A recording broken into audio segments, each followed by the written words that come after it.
Hello mga kapatid, mga kaibigan. Ito po pala yung turmeric namin. Yan po, o tingnan nyo po.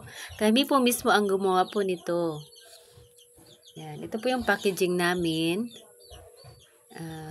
Gumawa po kami ngayon kasi mayroon pong nag-order sa amin. Yan, maraming salamat po ha. Yan, ready for delivery na po ito. Sana po magustuhan ng aking mga customer. Ito po pala isa sa mga nagpapagaling po sa akin. So, sa isang araw po, iinom po ako na ito ng 2 beses, umaga at gabi. Tapos kung mayroon po kayong obo at sipon, ay pwede po lagyan ng calamansi o limonsito sa Bisaya. Yan po, napakataas po ng vitamin C nito. Yan. Masarap po ito, lalo na po pag mayroon kayong mga obo, mayroon kayong sipon, o kahit hindi kayo matunawa ng iyong kinakain, maganda po ito sa inyong digestion. Yan. Yan po oh. Maganda po yung namin.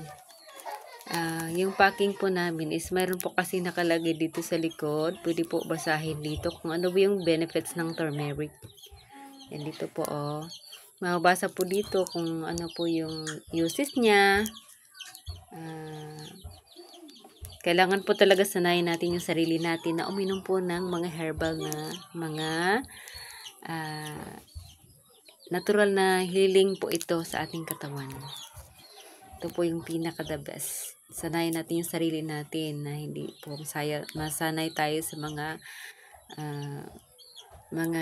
gamot na mga tablet or capsule.